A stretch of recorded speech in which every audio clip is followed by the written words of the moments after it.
Swanglin. Episode 38 of the Swanglin Show. It's going down. Joshua P. Dunn in the motherfucking house. Newkleus throwing up the Illuminati symbolism. My co-host is with me as always. And as always, we got the members of the illustrious conspiracy family. We got the heavyweight champ of all time down there in South Florida representing with the cool-ass fucking shades on. We got Stan Edwards Jr., RapperGeek, Young Prof representing Toledo, Ohio. As of right now, the clear-cut #1 contender for that goddamn Swanglin heavyweight championship. It's going down. It's the week leading into fucking WrestleMania, and it's looking like it's going to be Swanglemania. Episode 38 is going down. We're going to give a shout out to an athlete that wore number motherfucking 38, three-time world champion, heavyweight pitcher, motherfucking Kurt Schilling, because you know we're all about these shillings on the Swanglin Show. We got to get thine ducat, if we will. So it's going down. My co-host, Kyle Newkleus Holsinger, is in the building. How you doing today, Kyle? What's going down? You're muted, sir. Yeah. Kyle Newkleus Holsinger is in the building, and you got technical difficulties. Technical difficulties. We're getting shouted. You are muted. You know what happened was when he threw up the Illuminati sign, they cut in and they said, "You're not going to be telling nobody about us." They took his voice away. That's what happened. Well, you want to know what, you little son of a bitches? If you're out there trying to restrict the co-host of the fucking Swanglin Show, Kyle Newkleus Holsinger, I think you need to fucking stop for 1 second. Back it up. See, now Kyle's not even visible on the screen. They tried to wipe out the co-host of the Swanglin Show on episode 38. It's a murder mystery. I'm wondering if Kurt Schilling had something to do with this after the shout-out. Maybe he felt offended. But it's going down. It's the week of WrestleMania. It's Swanglemania. We're fucking mid March Madness tournament, man. And this year it's real crazy. It's the underdog vibe. There's hella Cinderella stories going on in college basketball. One of them being St. Peter's, who comes through, gets the big time upset. They're going fucking down in history as one of the biggest fucking stories of all time. So it always reminds me, it makes me feel like that hunger of whether you're playing sports or you're hustling music or you're doing whatever you gotta do, man. You gotta have that fucking hunger and that passion to come from the bottom and work your way to the fucking top. So I'm looking at the fucking members of the illustrious conspiracy family on episode 38 of the Swanglin Show right now, and I see the hunger in my co-host, who's still muted. He wants to say something, but he can't. You know what I'm saying? I see the hunger in the Swanglin heavyweight champion, knowing that his first motherfucking title defense is coming right around the corner, and we're going to call it Swanglemania. And we got the clear-cut #1 contender for the fucking Swanglin heavyweight championship, Stan Edwards Jr., Young Prof, RapperGeek in the house right now. You got to let him know. It's coming up on Swanglemania, Young Prof. What do you think of your chances of bringing home that goddamn Swanglin championship?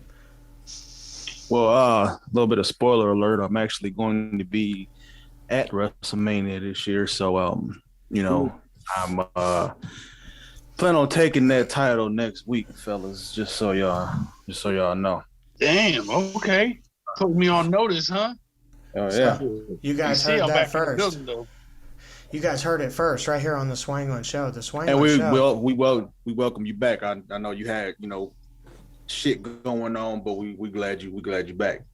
As always, we gotta be. Who wouldn't be happy to fucking see the Swanglin heavyweight champion? This dude comes in and he lights up the fucking room. That's what he does, man. That's like the South Florida sunshine. This dude carries the fucking energy because he's got the fucking strap. Because he is the man. He is the champion of Swangle. Now, Kyle Newkleus Holsinger, the fickle freckle boy living in the sea, my Wyandotte County friend down there. I need him to come join us on the fucking Swanglin Show. You know what I'm saying? He needs to unmute himself. Kyle's going to join in. What's up? Now we can hear you. Now, Kyle has been resurrected on episode 38 of the Swanglin Show. If you were to be resurrected and you had one prophetic sentence as the only thing you could say, what would it be right now? Oh, shit. Oh shit! That's prophetic. Right. So, is it to myself or is it like to the world? Don't be so specific, man. Just drop it. I'd say stop fucking to everybody.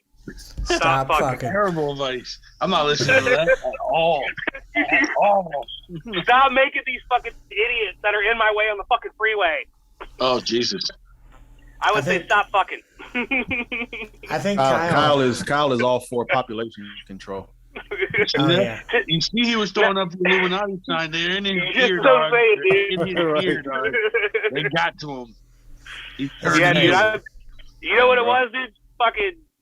Fucking, what is it? Evening traffic got me fucking heated this weekend. He went from the baby face to the heel real quick. I swear. See, now once Kyle's beard gets a little bit bigger, he starts getting a little bit more squirrely. He starts being a little bit more bold. He feels more of a... He falls into more of a leadership role. He may use a closed fist as opposed to a weapon. You know what I mean? He's just... You know, he might be apt to fix something himself when he's got the big beard rolling out there in Wyandotte County. So, on the Swanglin Show, we've been chopping it up about gold topics over the last several episodes. I feel like we've really put it in and really connected with each other and talked about some really fucking cool shit, right? Well, I feel like like everybody in our circle, nobody really was given like a golden advantage in life. Everybody's kind of always been an underdog. We always been the person that maybe had to work a little bit extra harder than the next guy, or had to really dial in and study what it is that we're doing to perfect what we're doing to be noticed or be able to make a sale or be able to land a job or do any of these fucking things that come in your way and become a fucking hurdle for you as a man early in your life. You know what I'm saying? So we got the Swanglin heavyweight champion in the fucking building. I need to know, Vice, can you give us an example of in your life one moment where you were the underdog and you prevailed?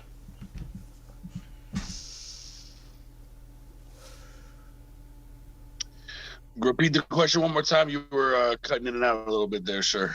Yeah. I said he's frozen. I think the Illuminati has I am frozen, or can you see and hear me now? Damn, Kyle. Oh yeah, you're going through the whole matrix. We can't hear you. You're frozen. All You right, know what? he had asked if there was the name of time that you would prevail. You know what? I'm not answering that question because it came from the Illuminati. Okay, I'm fucking done with this shit. You guys, you invited the fucking devil in here, and he's here. He's done fucked us up. Fucking here now. Now I can see Josh. The devil is back in the fucking building, and now see what's crazy is what I had asked you, MrGrippz, the Swanglin heavyweight champion. What I had asked you is, can you describe to us a time where you felt like you were the underdog and that you had prevailed? Me personally, not really. You know, I feel like I always try to go into things with confidence. I don't bite off more than I can chew, you know. So, I mean, I guess being an underdog is from an outside perspective. So I guess you could say, you know, when I started rapping and battling, like mainly the first 5 minutes of like walking on stage in an area that people are unfamiliar with your music, you know, whether you're doing an open mic or, you know, you're touring in a different area. Maybe there's a couple fans that have heard of you in the audience, but most of the people don't know you. So they see you and they're like, you know, they're judging you like, what's this person going to do? But then, you know, for me, my crew, we would get up on stage and smash it. So we would flip that perspective from the underdog to the top dog really quick. So for me, that's about the only time I would say. It's just the initial seeing this, like, yo, this is like a rap show. What's this, you know, white boy about to do? That was the perspective that people looked at. And then when they figured out how dope I was, you know, it turns that perspective and that bias, you know, because people judge on a visual basis at first. So they're looking, you know, and they're, you know, and that's normal. People look at things like, with an assessment. They use their eyes, their senses, you know, they judge a situation, and sometimes they feel like, you know, the eye test, like, you know, you see with the March Madness right now, some of the teams you look at, they don't got the big name stars, but all of a sudden these kids are playing out of their minds. Yes. Physical. Come tournament time. Oh yeah. You know. Now, I think that's a good thing that you pointed out, because like, what if feeling like the underdog or feeling underrated, what if that is actually just self-perception and it's really just you kind of conflicting within your own self, and that doesn't really exist? Stan, what are your thoughts on that? it's like a narrative thing, you know. It's like when the narrative's out on you, the media can do that a lot. But I'll let Stan expound on that. No, it's facts. Honestly, like, you know, I pretty much live my life that way where, you know, I think sometimes I think I'm less significant than people actually, other people treat me. You know what I'm saying? I kind of make myself like the underdog in a situation where people will actually be looking at me like, you know, I'm the top dog. You know what I'm saying? And I know one thing that happened a lot in music. You know, I always went into every show like I was the underdog, like who wants to see me on stage or whatever, like very low confidence. But I would get on stage and I would, you know what I'm saying, like I would just like kill it. You know what I'm saying? Like I would become, it's like I become somebody different. You know what I'm saying? Like the person that pulled up to the venue, got out of the car and walked into the venue was somebody completely different than who walked out on that stage, handed the DJ they set, grabbed the mic, and then, you know, started performing. You know what I'm saying? It was like it was something else, like something unlocked. But I looked at myself as the underdog. So I guess that's kind of what you was talking about, where it's like I'm looking at myself like I'm just low on the totem pole, low confidence, not really feeling myself until I actually step out on that stage. Yeah, for me, the feeling of being the underdog always something was like, I always used it as motivation, as opposed to seeing it as like a negative thing of like maybe having a conflict internally that's causing myself to feel that way. I never thought about it really from that standpoint until listening to the Swanglin Heavyweight Championship bust it down for us a second ago. I thought about the reverse aspect of that. Like, wait a second.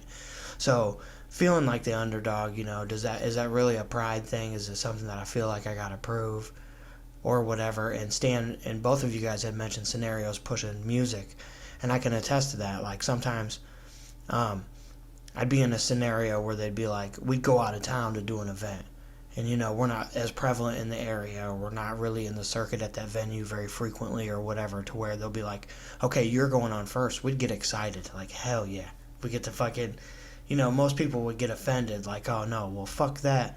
You're not putting me on first. I'm like, hell yeah, put me on first and give me less time than what you told me, because watch this. You feel me? That's how we came prepared to do that.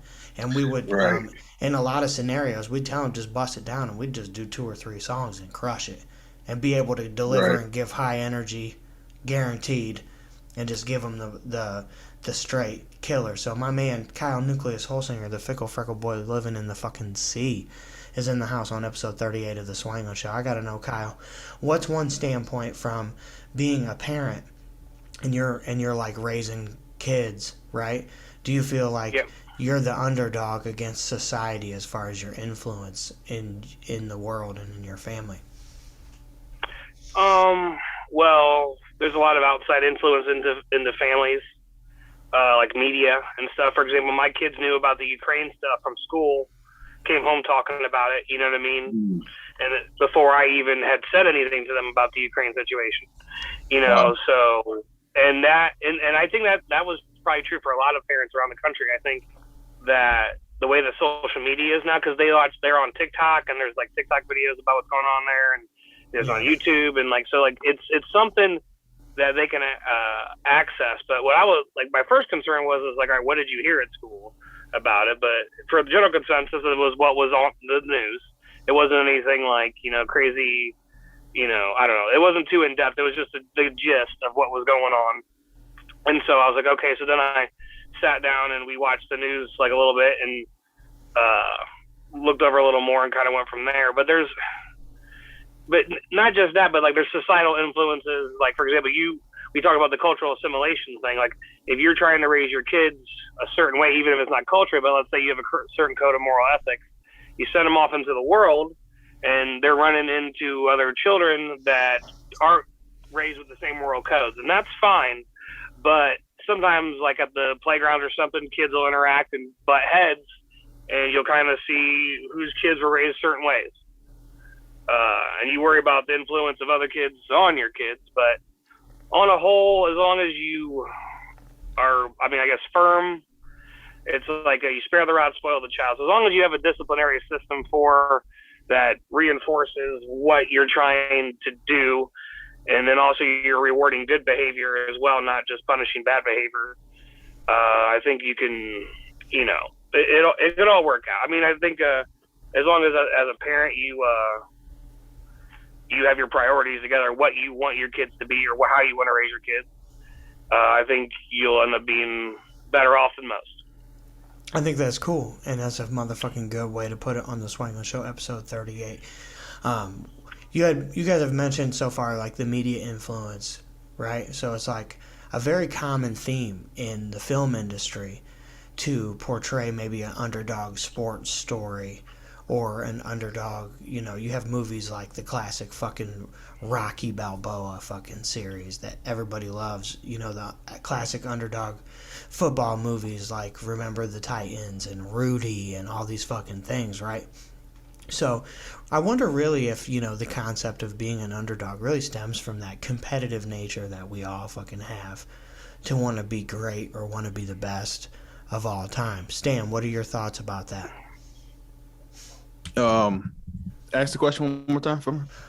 Do you think the concept of being the underdog stems from our inner competitiveness and wanting to be great? Oh, absolutely. I think we all want to be, like you said, we all want to be great, But the thing is like I think we focus too much on what we don't have as compared to what everybody else has, and so we put ourselves in that underdog position to where it's like, I still want to be great, I still want to win, I still want the trophy, and I still think I deserve that trophy. But the thing is like, I don't have what that other team has, so I'm coming from the bottom, I'm coming from underneath. Even if you do have more advantages than what you think you have, you know what I'm saying, like we're wired to focus on what we don't have. We're wired to focus on the negative. So I think like everybody wants to, like I said, everybody wants some sort of significance. They want some sort of significance, and the more we think we don't have something, the more we feel like we're we're an underdog. So to me, I think that's where it connects at. Stan, he pretty much said it without saying it. He's fucking obsessed with the Swanglin Heavyweight Championship. He's coming for it, MrGrippz. Can you feel the fucking tension in the air as the clear-cut number one contender for the Swanglin Championship is in the building? I mean, I'll tie it back together. The opposite side of what Prof just said is that, with movies and art, I think it's also an obsession with seeing things that you think are impossible happen. Miraculous things. Like you go to the movies, you want to be like oohed and awed, surprised, like the underdog comes and does something that no one thinks they can do, and all of a sudden, they're so amazing that they do it. And and Prof might be amazing, but guess what? It's going to be almost impossible to take this number one title from the hands of the heavyweight champion. I'm cutting on you, brother. Listen here, you're not taking it, not by these cold dead hands. You got to come for it. You got to earn it. Oh shit! And see, we've established at this point on the Swanglin Show what we're gonna do for That's the it, title. no more questions. The title defense of the Swanglin Show is gonna go by these rule set. Okay, gentlemen, we're gonna do a 30-second apiece, 2-round, head-to-head roast defense of the championship, and it's gonna happen soon on the Swanglin Show. So you guys get ready for that. You know what I'm saying? Where MrGrippz down there in South Florida is gonna finally defend that championship for the first time ever. It's coming soon. I'm joined by members of the motherfucking conspiracy family on episode 38 of the Swanglin Show. It's going down. I need to know, of all time, what is your favorite sports movie, MrGrippz?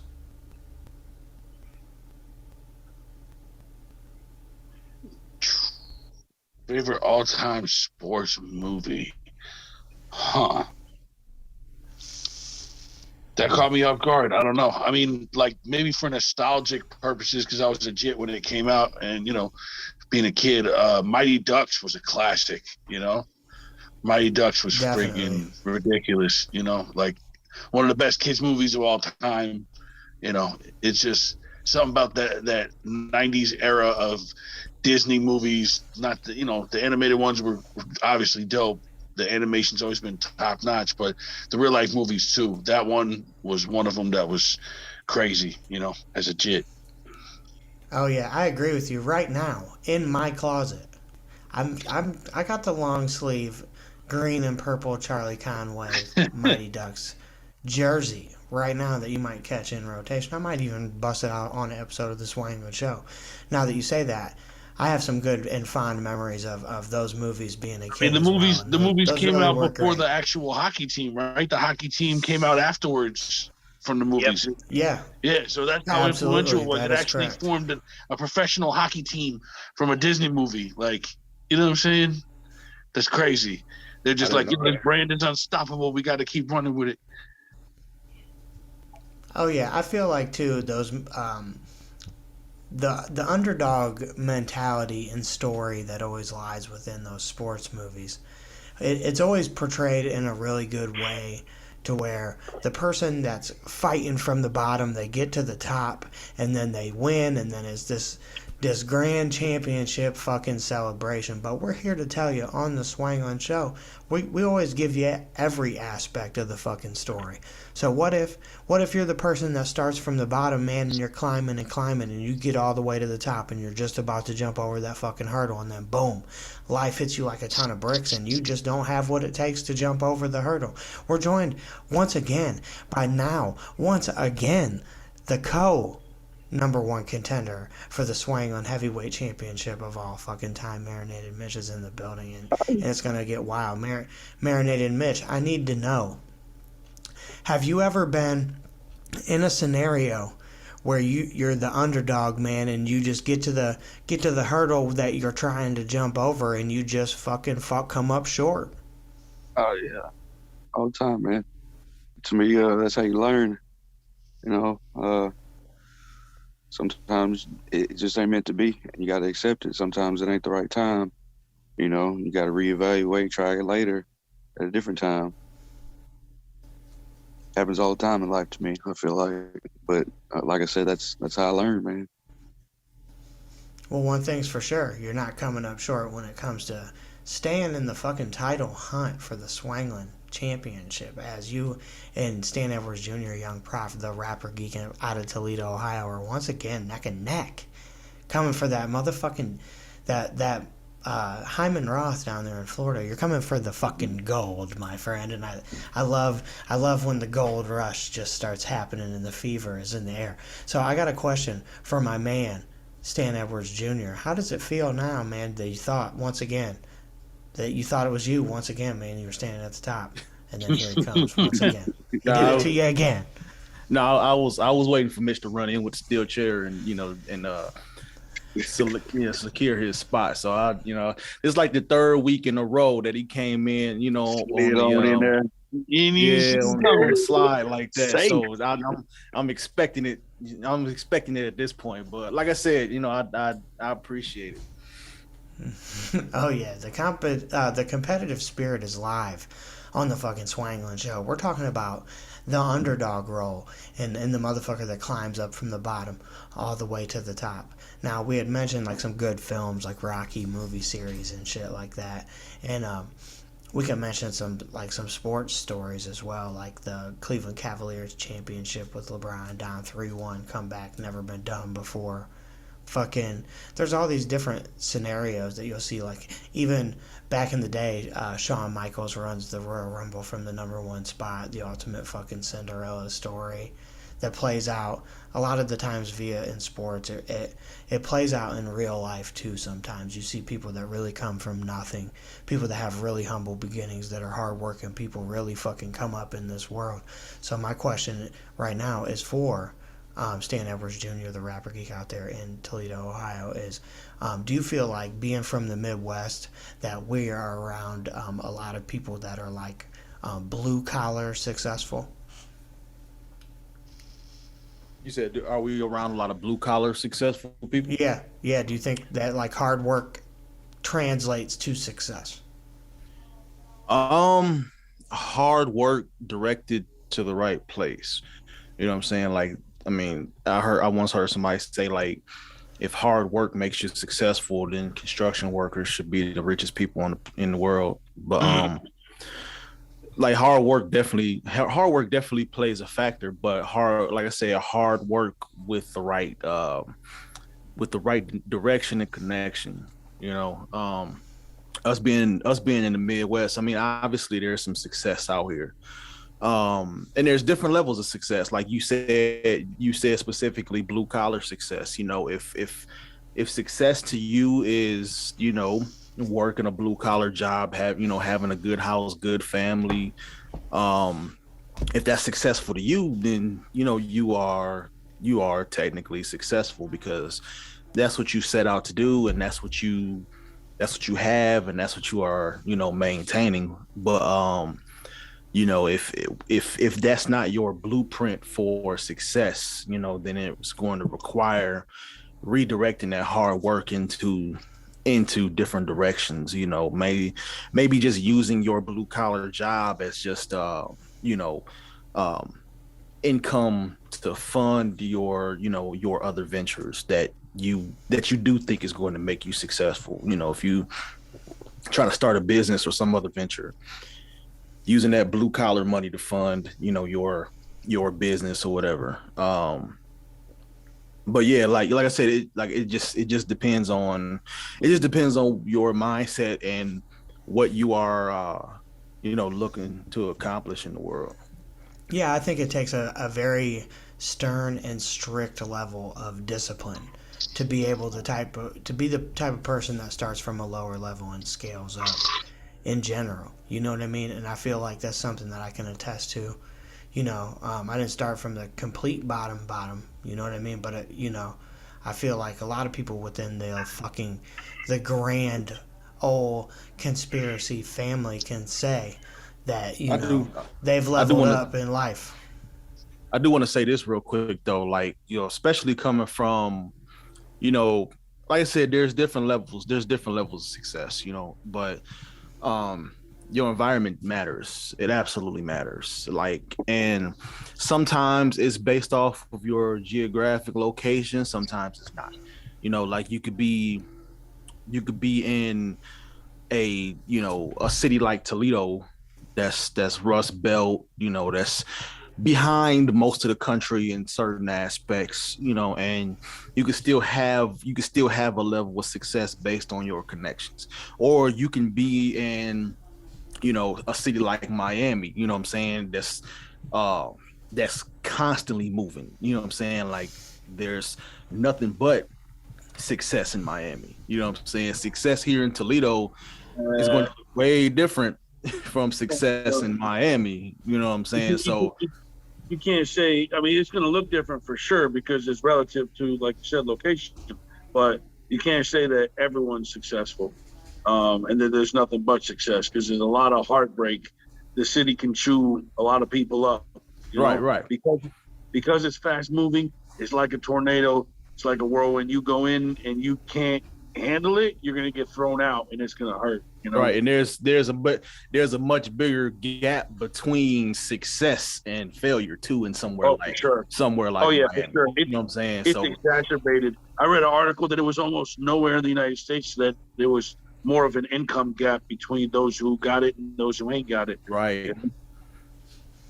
And you got somewhere like Toledo and a lot of the Midwest, you know what I'm saying, where it's like, you know, we're, for the most part, we're pretty much in between that. You know what I'm saying? Like the rich elites of Miami, you're not really gonna see anybody of that level in Toledo. You know what I'm saying? Right. Well, just put it like this: if you're driving down the street, how many supercars are you likely to see? Like Lambos, Ferraris, Italian sports cars type shit. You know what I'm saying? Maybe like one a year in Toledo. You know. I mean, I ain't gonna say I got a supercar, but I put a fucking pretty nice luxury car out in the parking lot of mine. You know what I'm saying? Domicile. So, you know, There's just like, but like you said, there's different levels of success. Because when I pull up to next to a supercar, you know, I'm looking like, okay, I know, you know, the level I'm at compared to that. Right. You know? So, but again, like I said, like the super elites of Miami, you're not gonna see anybody of that level here in Toledo. But at the same time, like the people who are at the bottom of Miami, you're also not going to see that in Toledo. You know what I'm saying? Because of that gap. You know what I'm saying? So we're much more in the middle. So, you know, I think it's more extreme levels down here. You're not gonna see like you said, more people are bunched up in the middle up there. Like down here, the poverty is so extreme because the area is so expensive to live in, and it's so expensive to get ahead. Like to really come up, you really gotta you know, you gotta have multiple hustles. You gotta be doing something. You know, you gotta make something shake. Because like I said, this South Florida will eat you up. The cost of living down here is crazy. The job market, the laws, like it's just, you know, it's a crazy place. So, you know, you got to know how to operate within that type of environment, or, you know, you'll suffer. Yeah, absolutely. And the world's getting crazy right now, right? There's all this crazy inflation going on. And you had mentioned, you know, how the city can just chew you up, you know what I'm saying? The cost of living's crazy and all this shit. I want to interject right now, man, and I want to start a new segment on the fucking Swanglin Show, kicking off on episode 38. Financial Tips by Mitch Millions. Give them a fucking tip, Marinated Mitch, right now, how people can stay afloat. Increase your hustles, man. Set more goals and more boundaries and more guidelines for you to step outside of your box to try to create more revenue. How we were talking about inflation, man. I just went to Miami probably about 4 or 5 months ago, and my drink I like to drink is a Vegas bomb, and it was $19 for it in Miami, and I can get it for $8 here. You know, so I can imagine a lot of people drown out there. You know. Oh yeah. People here, you know, nightlife. People can afford to go out 5, 6, 7 times a week. Sometimes people I know, you know, up there in Miami, you try that and then you ain't gonna last long. But, I tell you like this. I had my boy fly out Friday. I took the day off paid. My homeboy flew in from Indiana. He's got someone that's, you know, all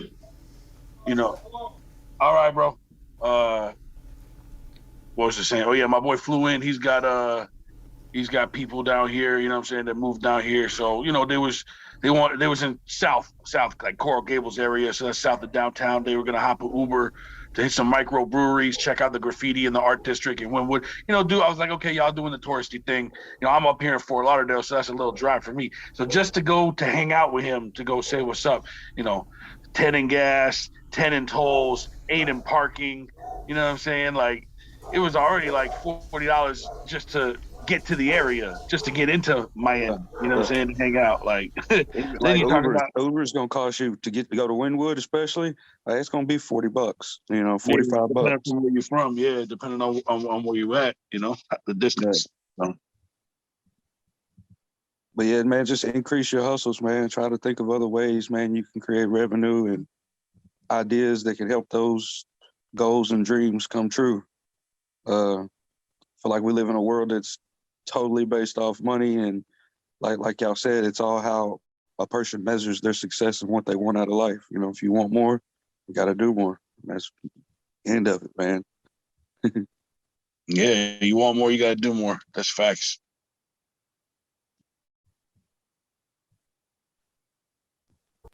No, it's funny that you said that, honestly, because you know, when you was talking about how much Uber costs, you know, going from, you know, one area of Miami to another, like I was just setting up my trip for Dallas next week and looking at the Uber cost is going to cost like $60, you know what I'm saying, just to go 20 minutes.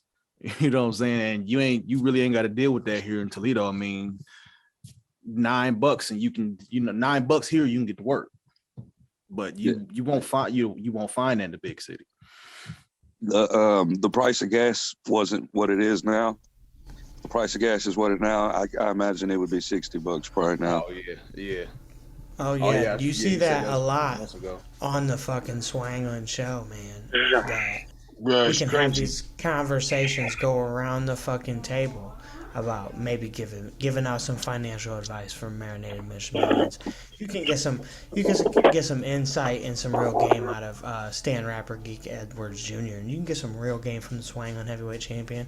You can get some real game from Kyle Newkleus, Whole Singer as well. So Kyle, we're talking about the underdog story, man, and how you can come from the motherfucking bottom and you can make it all the way to the top, right? And we've kind of went around the circle here and talked about different aspects of this whole deal. So do you think that everybody that from like a classism standpoint, all of us are like, you know, in the middle or lower, do you think it's possible for us to ascend to the top? Yes. And I want to point out something specific about America. All right, well, first, like America, the government and the Constitution stuff it separates church and state. But we have been a predominantly Christian nation. In the Old Testament, we have the story of David and Goliath, which is like the ultimate underdog story that has been preached upon, like everyone knows David and Goliath. So when you have like what everyone is taught, you know, this underdog story as, you know, a way to go, you know, in this country, it's kind of like set things off in this entrepreneurial spirit where a lot of the heroes and entrepreneurs that we celebrate are people that came from nothing and then took it to the stratosphere. Like the Rockefeller family, they were poor at one point, you know, and then you look at all the war heroes we have. They're all people that like volunteered or something, or were, you know, what is it? Like William Henry Harrison was born in like a log cabin and then he was a war hero and then he became president. Like, so this whole David Goliath underdog story is like, that is the American story. That's what we sell, is that you can. And I do think you can. And I think it was easier when the West was still open in a sense. And then now I think that there's kind of an crony capitalism has created a situation where it's made it harder to come from the bottom all the way to the top. But I mean, I still think it is very possible. I think it's possible too, but I think it takes this level of discipline that I had mentioned earlier that maybe any of us might not even be familiar with. Maybe we don't sacrifice enough. Maybe we do, maybe we don't. You know, the Swanglin Heavyweight Championship holder, Vice Grip out there in South Florida. What do you think about that? Do you think we got to step it up in regards to the way that we sacrifice and the way that we discipline ourselves if we want to set it up and take it to that next level out here? Yeah, I mean, it depends on what your aim is. Some people just ain't built like that. You know what I'm saying? They're just not meant to be the greatness. You know, they're not meant to be the top. You know, in the animal kingdom, the top of the food chain is what it is. The food chain orders itself. It's a natural order. Some people are just meant to be out here, you know, acting a fool. They're not meant for great things, you know? So it's on each of us internally to determine, you know, what's your destiny, what's your aim, what's your direction, what's your story going to be. You know, we define that shit every day. You know, when you wake up, you say what you're going to do, and you either do it or you don't do it. There's no really in between. When you tell your story, you're not going to say, oh, I almost did this, I almost did that. You're going to say what you did and what you didn't do, you know, the wins and the losses. You're not going to say, you know, almost here or whatever. But, you know, Kyle mentioned crony capitalism. It's set up right now for a lot of people to suffer. So, you know, if you don't like that lifestyle, you got to do things to change it. You got to play the game within the rules of the game. And, you know, the game's tilted. Let's not get it confused. It's not set up equal. It's, you know, you're trying to win a jackpot at a casino of life. And a lot of people crap out on the roulette table, you know what I mean? So, you know, you got to pick the game to play, and you got to play it as best as you can and do what you can for yourself. And then, like you guys said earlier, determine what your success looks like. Don't look at, you know, I know y'all trying to summon those Illuminati demons again, talk about the elites of Miami and all that shit. Like, you know, we're going to say like this, you know, there's plenty of positive spiritual down here too. And we fighting and living amongst those demons because we see it. You know, you see people pull up on you with the light, with the crazy cars and, you know, living in the high rises and the boats and the beaches. And, you know, this shit looks great, but everyone has a story. So it's like, you can't, you know, I found, I just want to also say rest in peace to my dog, Jordan Siddick. During the whole grieving period since he was murdered, like I started getting angry at people for no reason again. And that was a bad problem I had when I was young. Like, you know what I'm saying? Someone cuts you off of traffic or whatever. You don't know what they're trying to do or trying to go through, but you create a narrative in your head and you're like, yo, that person's an asshole or whatever, but it's a stranger you never met in the car. So I caught myself getting real angry, and I was like, you know what? I need to stop focusing on other people and get back to focusing on myself, because me focusing and putting that energy out to other people isn't going to help myself. So for me to go from underdog to top dog, we all have to have our perspective and define what success looks like for us. Yeah, I think that's a very good point when you point that out. Like, how when it comes down to it, well, we've mentioned things like legacy and our everlasting influence that we have on the world, right? So if we're coming from nothing to something, right? And you're saying from underdog to top dog, there's a lot of obstacles, a lot of hurdles you got to hit amongst the way. You're grieving, you're dealing with loss. You had to step back. You had to listen to episode 37 of the Swanglin Show, anger management, that you can catch every little where you can check out that audio. You had to recollect yourself, come back as the champ, still the champ, standing tall in the building. Marinated Mitch is also in the fucking house. I heard the shots. I was sitting back like, okay, yeah, all right, we'll see. Oh yeah. Marinated Mitch is in the house, and I seen you light up quite a bit when Vice was talking there about how there is that gap of hunger, and some people just ain't built like that. You know what I'm saying? When it comes to having what it takes to jump over and take that next fucking step and take things to the next level. What is your thoughts on that? I agree. Like he said, everyone's success is measured by how far a person is willing to go. And you got some people that just get comfortable with life, man. They get hit with situations and scenarios that hit them so hard that they just stay comfortable and in a comfortable mind frame and don't ever want to move up, and don't want nothing more. I mean, deep down they say they do, but they don't have the discipline to put forth to day in, day out, make it happen, Not everybody is meant to be there. Like you said, also, I totally agree with that. Everybody can't handle it. Sometimes it's hard on me mentally, doing all the stuff that I do. And sometimes I do want to give up on a lot of the stuff I do, but then I think about, the money and the time that I'm spending compared to what the time and the money I'm going to be spending and trying to go find something else, And so I have to bite down and I have to, recalculate, reorganize and do what I got to do to get back on that mental game. But discipline is a lot, man. You got to stay disciplined day in, day out, day in, day out, day in, day out. It's rough. It's a grind. Yeah, like it's that mentality. Nothing easy at all. When you want to be successful, man, you got to keep going nonstop. And whenever you collectively have a group of things that are successful, then in the long run, on me and my measure of, then I become successful, So I just try to keep at it, man, and keep pushing.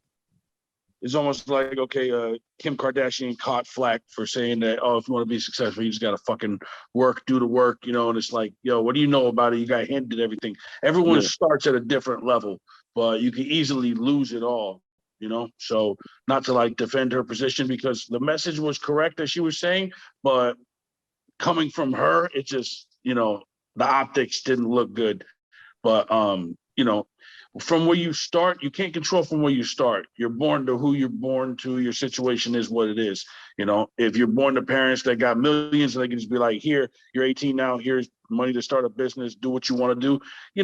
Your opportunities, your options are a lot more. When you got to go down, dig, and get it out the mud, and you start off, at pretty much a base level where you're like working whatever dead end job you can get, and then just climbing the ladder to step your hourly wage up or whatever, and then hopefully some kind of, you're smart enough to do some kind of certificate program or college or get some kind of paperwork with your name on it to really get that pay right, or there's different ways to get it, but from where you start definitely matters, because some people have it a lot harder than others trying to get to where they got to go. And I agree that. I want to see everybody within the Swanglin fucking community, especially the illustrious conspiracy family, be business owners, be people that are very mindful of their communities, be mindful of the influence that the money that they can make can have within their own families and throughout, their communities and stuff as well. So it's cool to see us like sit around and chop it up about coming from. We all have similar obstacles. You know what I mean? We all may have not made the same decisions when we come across those obstacles. So I got my man Stan Edwards Jr. in the house. He's always drinking from one of these crispy ass fucking glassware cups like a fucking true gentleman. So I need to know, Stan, what are some things that you feel like maybe people that our age should maybe be thinking about tightening up in their lifestyles as regard to being able to live a better life? I would say how we respond to this is how we respond to shit. Whether it be adversity, whether it be, dealing with other people, we have a real way of responding emotionally to just about every fucking thing. And it's I would say it's getting really fucking bad in the world today. And going back to the topic, if you, like I said, everybody feels like they're the underdog. Everybody feels like they're coming from the bottom, no matter what their vantage point is. And a lot of people get real emotional about that.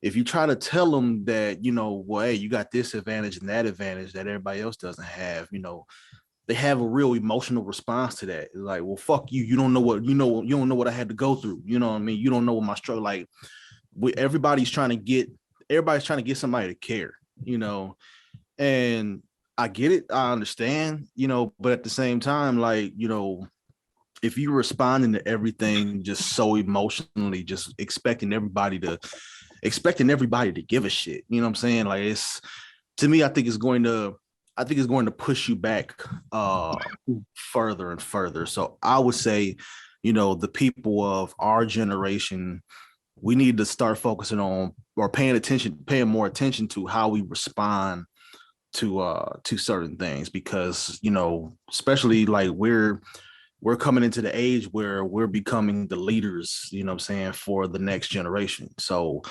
if they see us responding to everything emotionally, then they're going to think that's how you're supposed to respond to adversities, to situations, to uncomfortable situations, So that would, like I said, that would be my thing, is just like, stop and think about what your response is before you respond. And response and responsibility.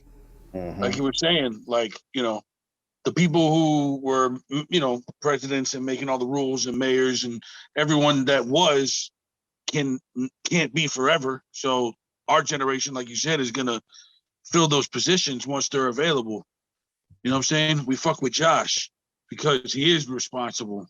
You know what I'm saying? He takes responsibility for the Swanglin Show. But, going into all those positions, it is going to be people like us, or at least our generation, similar age range. I mean, you're seeing it, young people stepping up and going into big positions. And, people got to have the confidence to do that. They can't always look at themselves as the underdog. And a lot of times, like, it's a struggle to build confidence in yourself, to have a feeling like, some people just never develop the resources or mechanisms to be confident. And that's something that, we got to work, our generation has to work on too. It was hard for me growing up to really feel confident in a lot of things. I did a lot of things that people, like I said earlier, looked at me like I was the underdog. I never felt that way though, especially in the music avenue. And I never felt that way in the business avenue either. I always knew that I was going to make it happen. If it hadn't happened, it's just because I hadn't made it happen yet, and I'm going to make it happen. So it was a knowing instead of a hoping. Sometimes you got to, really separate the two. Yeah, you definitely. You just made me think of something. How when you said, stop stop looking at yourself as the underdog. You know what I'm saying? Like, and you're right. Like sometimes you got to look at yourself as the big dog.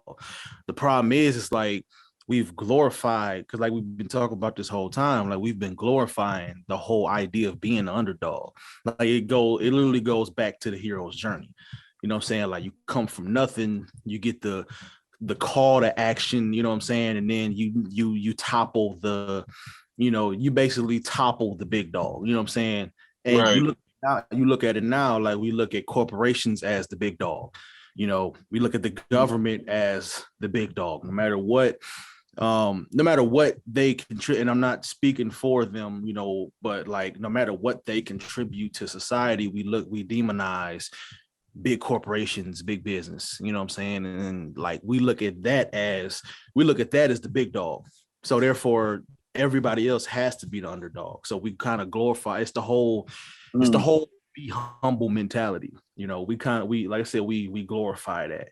And then as soon as you step in a room and you step in the room like you own it, and you know what I'm saying, you go in internally thinking like I'm the big dog here, like I'm about to make a difference. You know, as long, you know, there's going to be people that are going to try to shoot you down, because it's like, how dare you come in here thinking you're the big dog. You know what I'm saying? Oh yeah, you could definitely put a target on your back acting like that, you know. Yeah.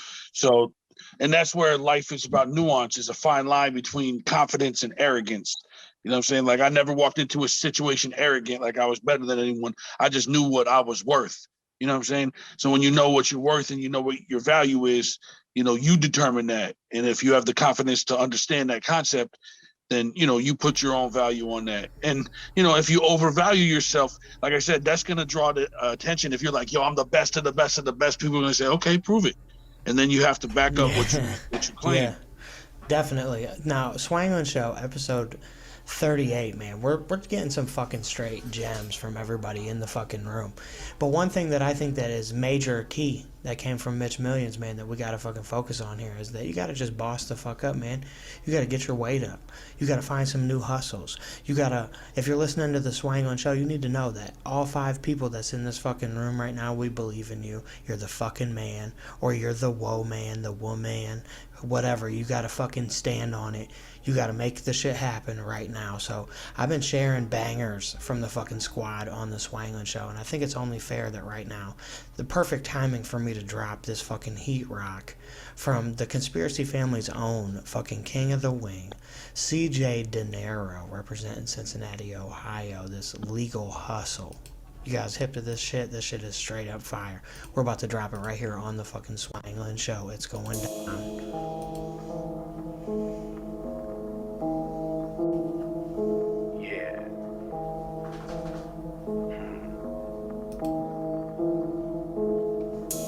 Young flying getting money is the lifestyle.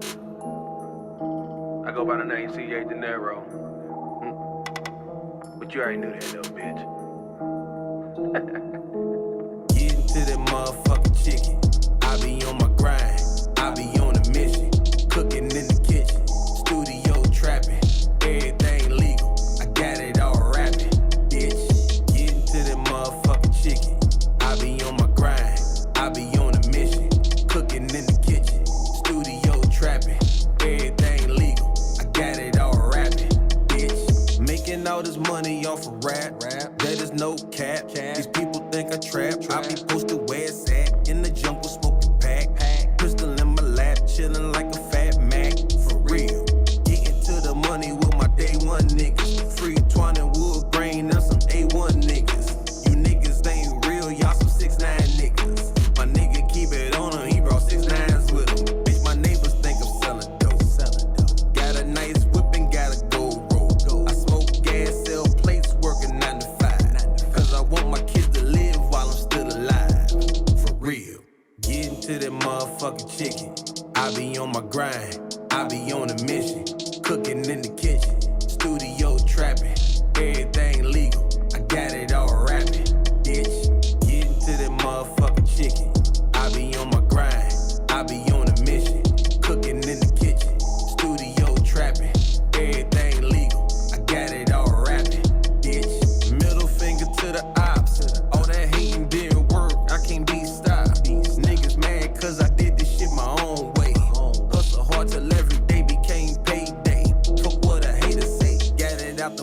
like a deuce in the four. I done made a little money, but I'm hungry for more. Niggas acting like they got it, but they really is broke. Full revenue streams keep my family afloat. It's that legal hustle, I'm flexing legal muscle. But my nigga got them pounds if you need a couple. Smoke a sip a week, and it's the gas bag. You niggas smoking stress packs is why your nerves bad. Get into that motherfucking chicken. I be on my grind, I be on a mission. Cooking in the kitchen, studio trapping. Everything legal, I got it all rapping. Bitch, get into that motherfucking chicken. I be on my grind, I be on a mission. Cooking in the kitchen, studio trapping. Everything legal, I got it all rapping. Bitch.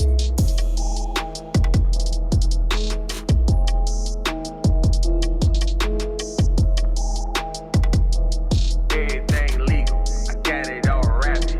Bitch.